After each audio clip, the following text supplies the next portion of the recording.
Yeah, yeah, yeah. What's going on? We are here, man. It's October 1st, man. It's October 2024. Man, oh my goodness.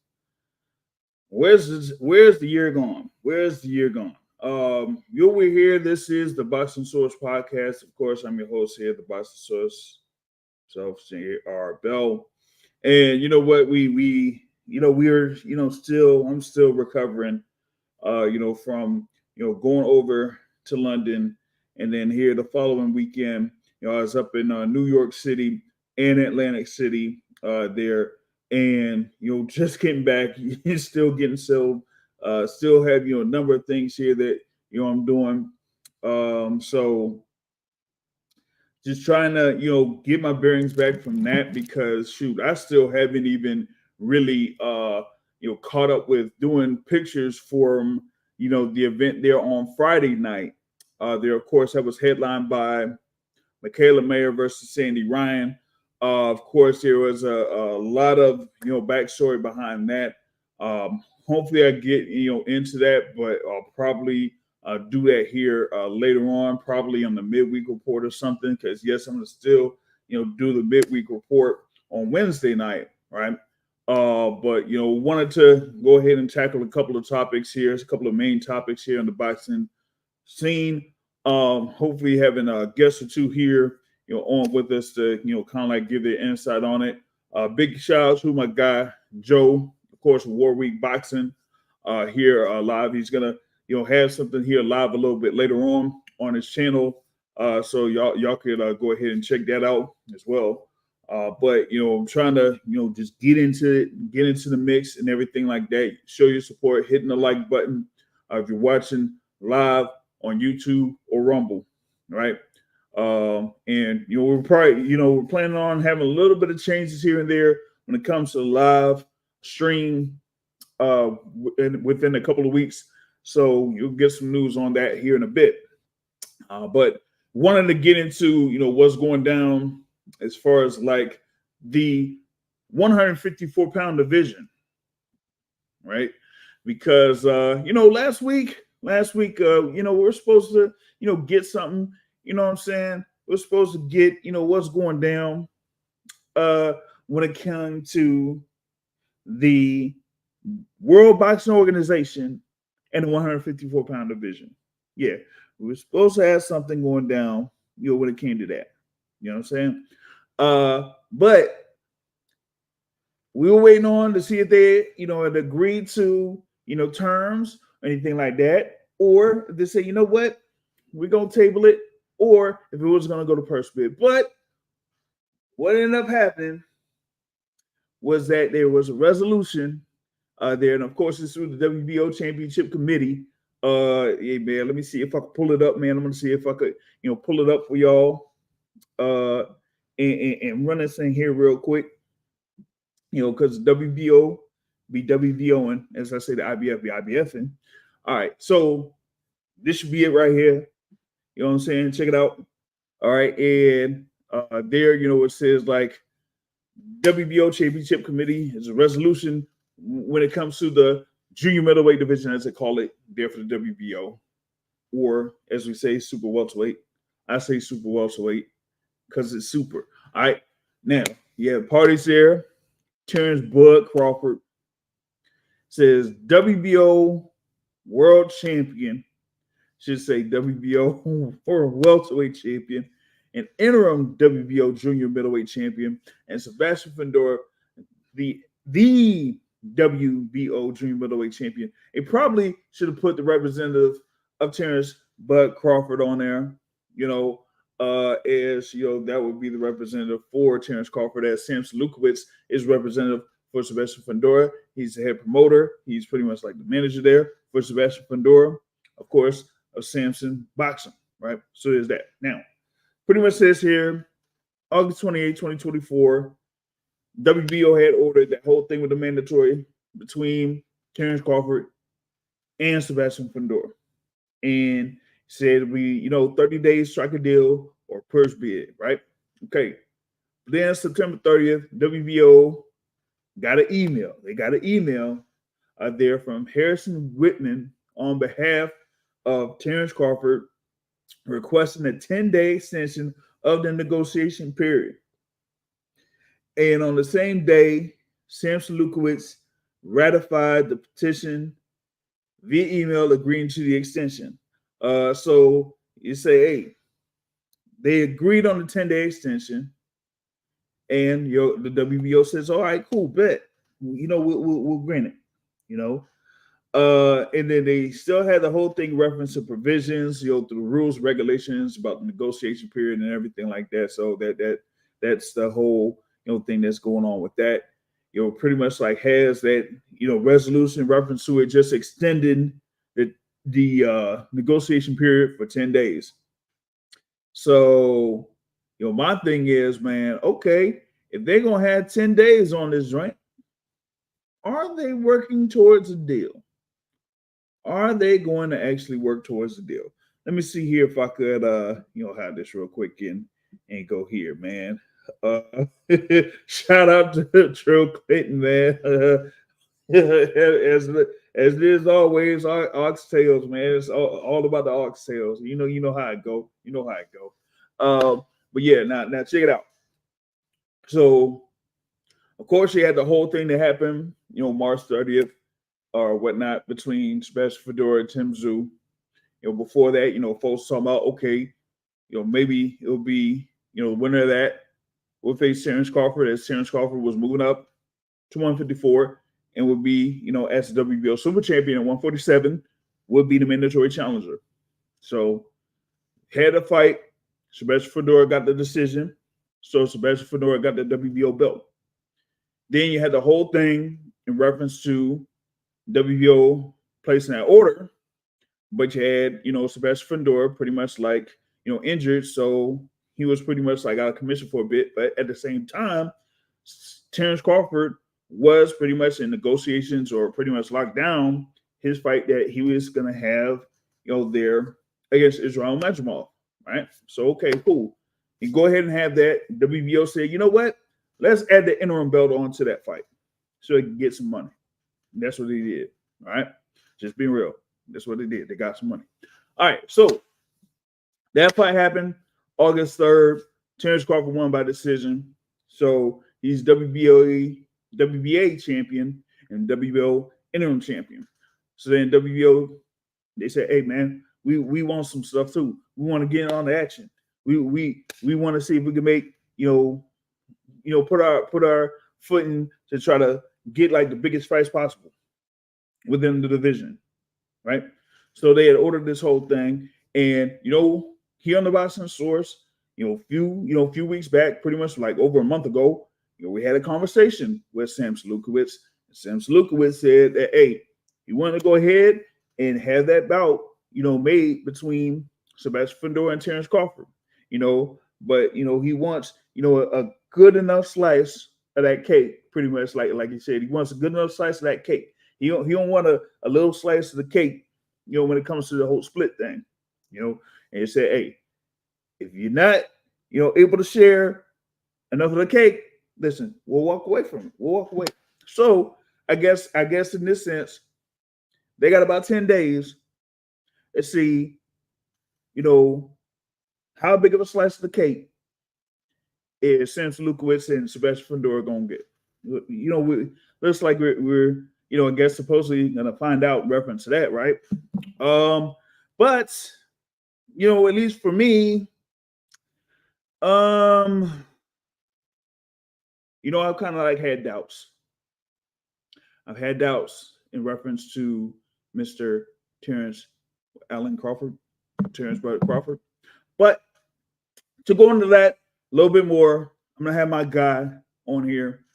Of course, he is the host of Brunch Boxing and karaoke extraordinaire. Yeah, that's right.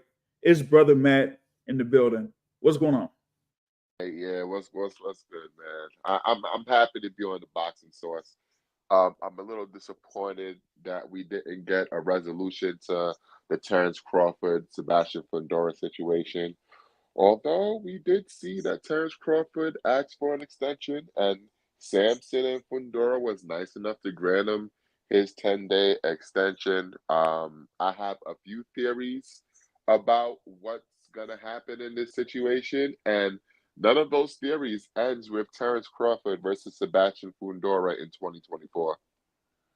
Well, at the very least, I don't see it happening in 2024 regardless. I think we're too far into where, they'll be able to start camping and, they'll, have a date for them in December for that fight to take place. So, I mean, for me, at the very least, I know that if anything it wasn't going to happen in 2024, but at least on my side, I just don't feel like it's going to happen at all, or at least I don't think it's going to happen next for either one of these fighters. So, what do you have as far as like the theories on what could or what direction could happen within these 10 days? Okay, so here's what I really think. I think that Terrence Crawford asked for an extension so that him and Team Fundora can work out a deal where he doesn't have to fight Fundora in 2024, but he doesn't lose his status as the mandatory slash interim champion. And then from Fundora's perspective, I think that they accepted the 10-day extension request because they're trying to put pressure on Errol Spence Jr. to either shit or get off the pot. Are you going to fight in 2024 or what? Because if you're not, then we got to move on. So I think that they're trying to pressure Spence, like, hey, listen, we got other options, just so you know. So you might want to take this deal and let's get this done for December. So my thing is this. I'm thinking that in 2024, he may not fight Terrence Crawford. He may not even fight Errol Spence, but I do believe that Sebastian Fundora will be back in the boxing ring in 2024. Okay, so my thing in reference to that is going off of what I said earlier before you got on here. We had I had my conversation there with Sam Salukowicz some time back, and he was really pushing for getting the fight done with his fighter Sebastian Fundora and Terrence Crawford. He really didn't kind of like mention Errol Spence in the conversation or anything like that.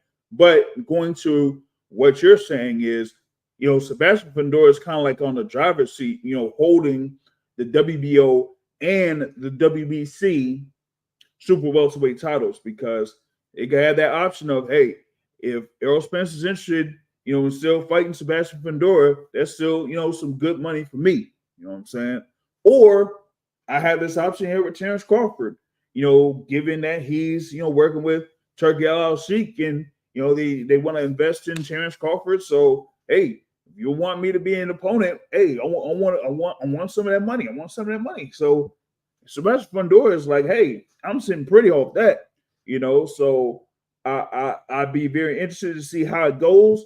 Yeah, I kind of like slipped up in a bit in a sense where I was kind of like next to Terrence Crawford on that Friday, when they had the Joshua Dubois weigh in, but I didn't really ask him much about that. And on the flip side, with Sam Salukowicz, I thought that Sebastian Fundora would be in attendance there for that Atlantic City Boxing Hall of Fame induction. I didn't see him out there, so didn't really kind of like follow up on that in that particular sense. But from my perspective, when it comes to Terrence Crawford, I'm thinking, hey, Canelo or bust. That's what I'm thinking. So with that being said, even with one of those scenarios that you mentioned, he could potentially keep that status as the WBO interim champion, and he still really doesn't have much of an obligation, I guess, with the WBA, at least for now, to have to defend that WBA version of the super welterweight title. So that's the thing about it. Well, we got my brother Alberto here on the live chat. He says that I didn't see Bud and Fundora having it either, but on Twitter, fan asked Errol what's next, and he posted a picture of him sitting on the bench looking into the distance. Possible he retired. I don't know about all that, but we'll see. And shout out to Trill. He says, sad to say, the game don't wait for nobody. Yeah, don't wait for nobody, around here. So that's the thing about it. It's like you said, there, Matt, you gotta shit or get off the pot in this sense. You know what I'm saying? So yeah, that's why you said like Fundora's like saying, hey, look, Errol Spence or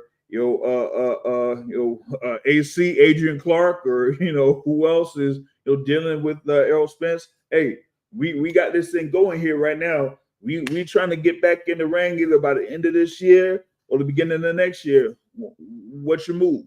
You feel me? What's your move? And So and if you really think about it, Sebastian Fundora has a plethora of options because not only does he have Terrence Crawford as an option, he has Errol Spence as an option, and he also has the WBC Emeritus champion as an option, the returning Jamel Charlo. And mhm. lest we forget, October 19th, Tim Tszyu versus Bakram Murtazaliev. Tim Tszyu says that if he wins, he'll be back in December anyway. So hey, why not do a rematch and turn that into a three-belt unification between Tszyu and Fundora? So to me, Fundora has so many options. He could do basically what he want right now and make good money no matter what he does. Yep. Definitely on the driver's seat there. You mentioned that, IBF world title belt that will be at, Carib Royale in Orlando, Florida, between Tim Tszyu and Bakram Murtazaliev. And, Tim Tszyu is highly favored to win that belt. He goes ahead and wins that belt. He says, hey, he wants that quick turnaround. And why not go ahead and do a unification match there? That would be a rematch there. Someone that has anyone know what's going on with Keith Thurman? Hey man, I have no clue what's going on with Keith Thurman. I'm sorry, I have no clue. I ain't really heard from him, in almost like 2 years. So hey, we don't know what's going on there with Keith Thurman, but kind of find it interesting there. When it comes to that username there, I don't know. I might talk about that fighter there in a little bit. But what else do you think could be a potential situation when it comes to like Errol Spence? Because someone mentioned there that Errol was talking about, hey, maybe he has something where uh, there could be other options out there for him, not just there with with going up against Sebastian Fundora. You know what I Uh, mean? well, the thing about Errol Spence is that he is a proven ticket seller. He's a proven commodity. So he can come back and fight whoever the hell he wants, and people are going to pay to see it. People just want to see Errol Spence back in the ring.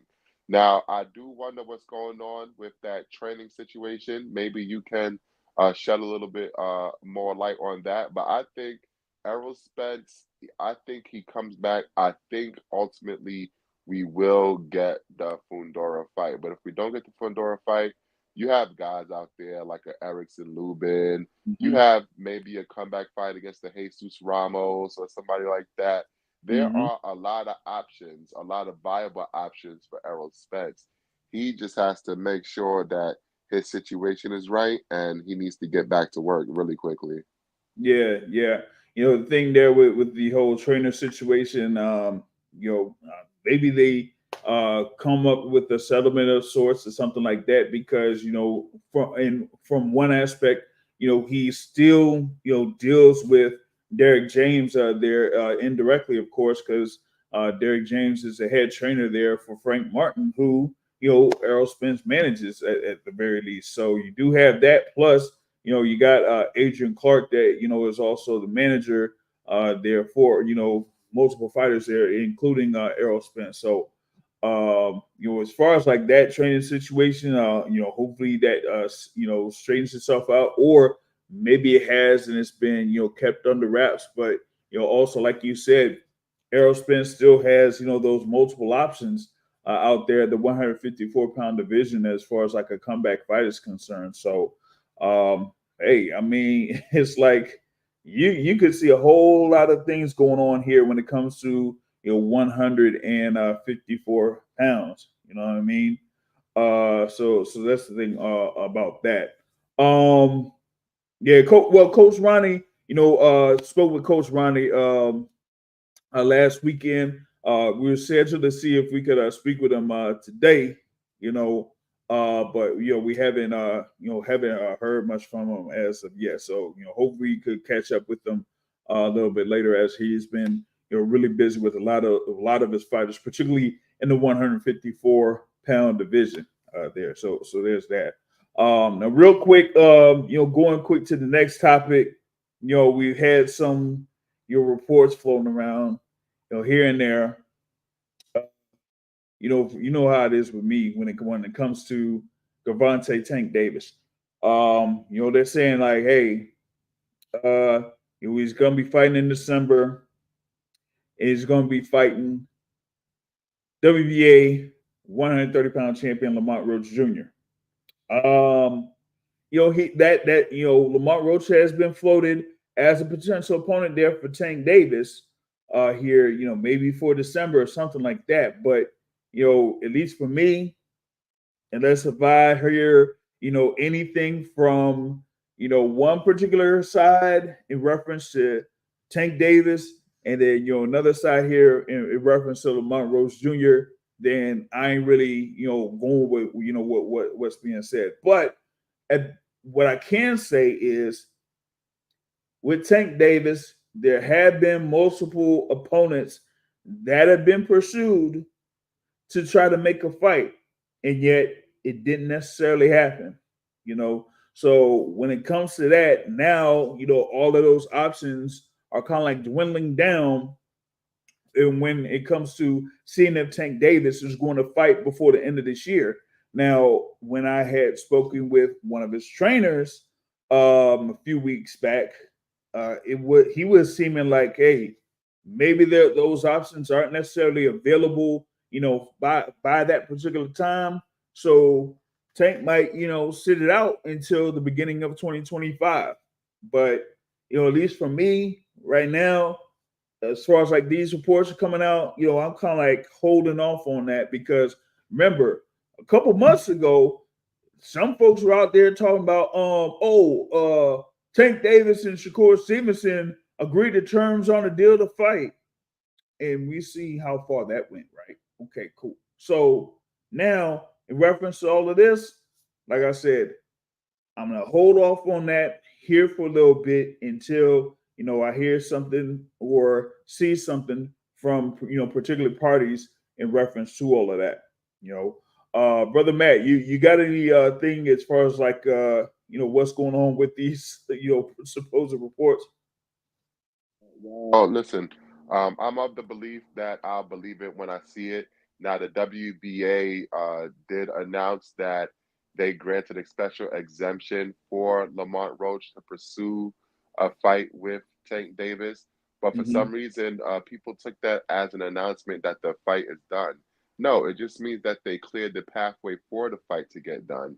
I think that it's a big possibility that it happens, but I'm not too sure, and I won't be sure until they announce it. What I am sure about is that it's going to be a massive event, no matter who Tank fights next. He was dwindling with options, so he is down to his last few options. But I'm just happy that we're gonna get Tank again in 2024. Now, him, if he was to fight Lamont Roach, I think that'll be very interesting and it'll kill a lot of narratives. I remember the narrative about Tank was, oh, well, he don't fight black fighters, or he don't fight black slick fighters or black athletic fighters, oh, in their prime, he don't fight them at all, blah blah blah blah Mm-hmm. blah.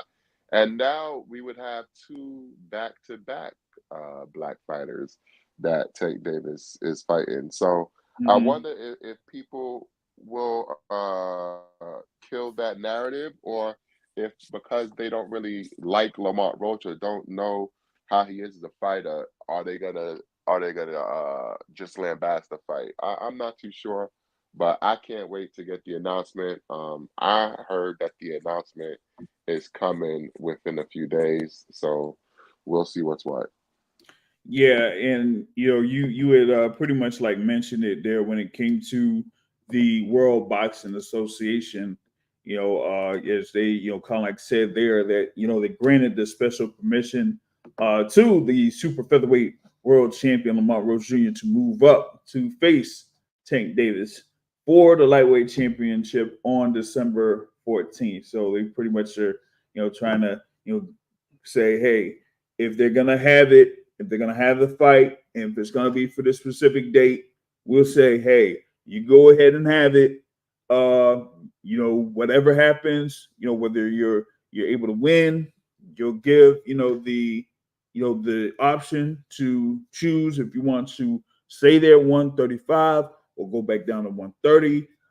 If he loses, then he has to go for the mandatory challenger within, pretty much like 3 months or so. That's pretty much what this kind of like explains, here, and it's on the WBA website. It's on the WBA website right there. So there's that on that front, right? It says what is a good fighter is going backwards. Well, the thing about it is like we were saying. I mean, if you have Lomachenko, and Lomachenko is like saying, no. I know fight. Yeah, Shakur Stevenson, basically, couldn't wait it out or whatever it is. Chose to, sign with Matchroom, was going to fight a fighter that was going to move up from 130 also, to defend the WBC lightweight title, but he ended up, injuring his hand, so he's out for the rest of the year, and as far as like, other options that were out there, you had Rayo Valenzuela. Some was either Robert Garcia or Rayo Valenzuela was talking about, well, we're a champion of 140 and he wanted to fight at 135. I'm like, well, here's the thing. You don't command what goes on when it comes to negotiations. So if Tank wanted to fight at 135, then the fight was going to be at 135. You know what I'm saying? So that kind of like, nixed that, so that meant that there pretty much weren't that many options left out there for Tank Davis. And here, this was like one of them, a few weeks back, I talked about, either it would be, maybe it would be a Lamont Roach, or you had Mr. Gary Russell Jr., as I, spoke with Gary Russell Jr. a few weeks back, as far as like him being a potential opponent there for Tank Davis. So yeah, if we have it here where, it'd be a little bit closer for about with Tank Davis and Lamont Rose Jr. on December 14th, then yeah, that's cool. But the only thing about it is this: where would the fight be? Now, there's been talk about who could potentially be on the undercard for this fight. Now, that could be a factor as to where the fight could be, but also, given that it's Tank Davis, that could also say, hey, we want to see if we could get Tank Davis here, or, over in Barclays, or over in Houston, Las Vegas again. Because remember, for the last fight with Frank Martin, a lot of folks were talking about, oh, this fight's going to happen in Houston. Vegas said, no. We'll give you this money, and then we want that fight over here in Vegas. And so that's what ended up happening.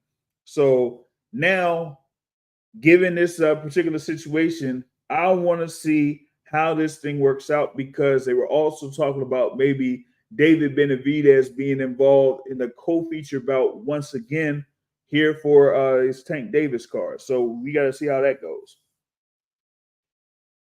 Oh my God.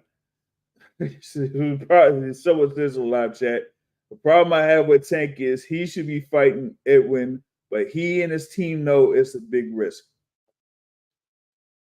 Man, I know you're a burner account, but come on, man.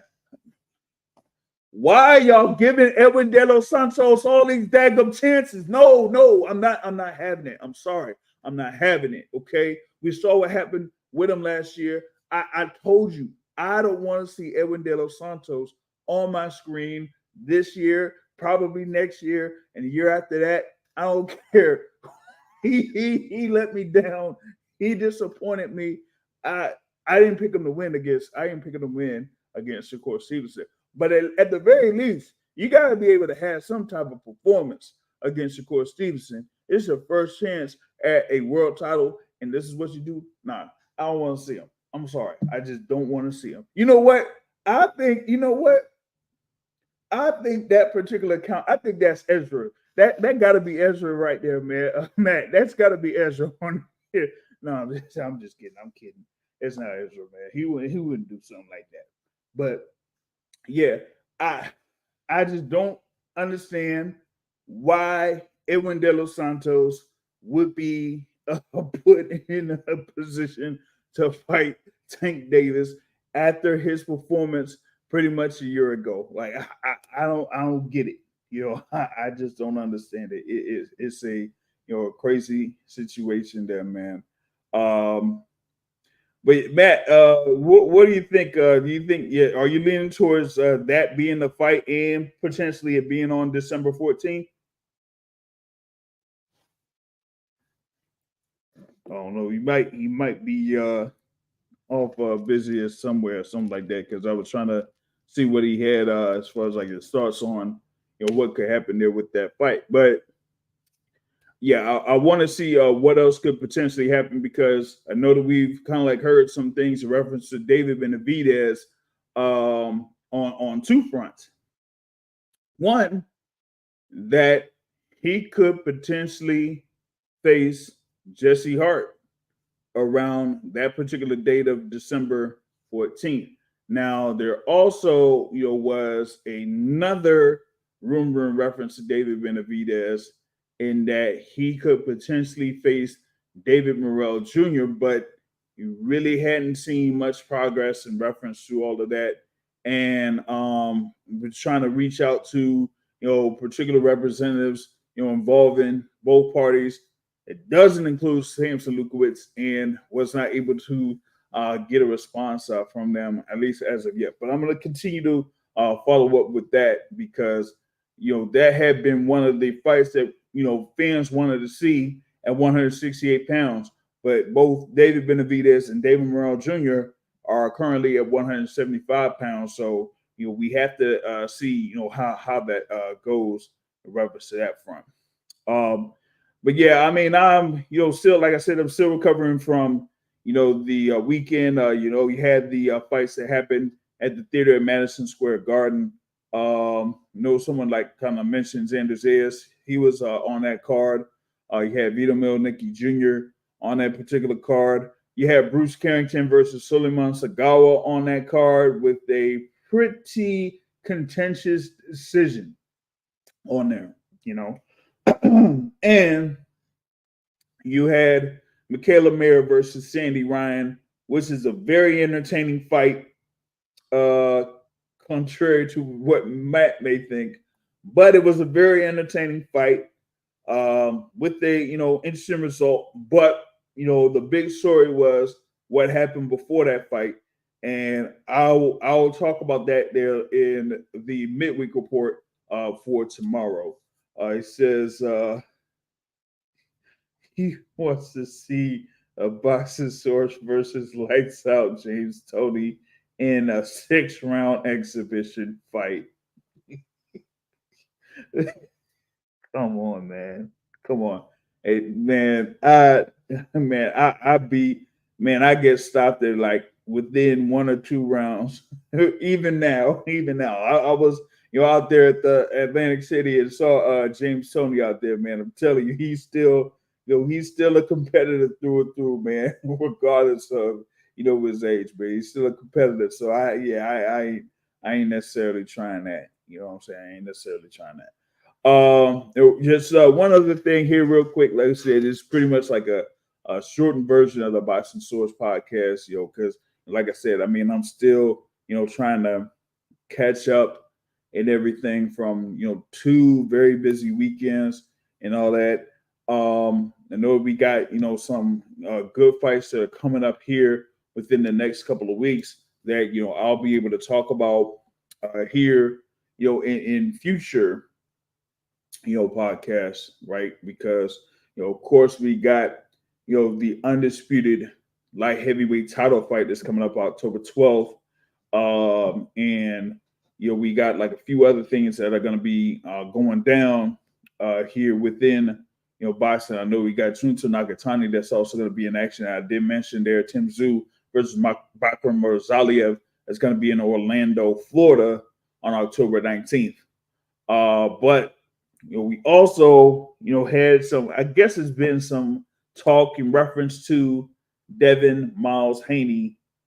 And actually, there's a couple things here with Devin Haney. One, of course, is the whole thing there with him and Ryan Garcia. I don't know. It said talking about a lawsuit, assault, or that type of thing, and I'm like, what are we doing here? What are we doing? What are we doing? Um, you were under contractual agreement to have a fight with brother Ryan or Mr. Ryan Garcia or whatever it is. So whatever happened in the results of that fight, will happen. Of course, Ryan Garcia called with an osirine, and the result got changed to a no contest. So you keep your O. You keep your O. The WBC title wasn't even on the line in that particular bout, so it's almost like basically a wash. Okay, when it comes to that. But for me, in reference to this, I'm thinking, and we see Devin Haney out there. He's talking. We see Bill Haney out. He's talking. They kind of like been under wraps for a little bit, with the exception of Devin Haney being out there in the I don't know, the county fair or something over there in California or something. But outside of that, you really ain't hear much from Devin Haney. And you really didn't hear much at all from Bill Haney.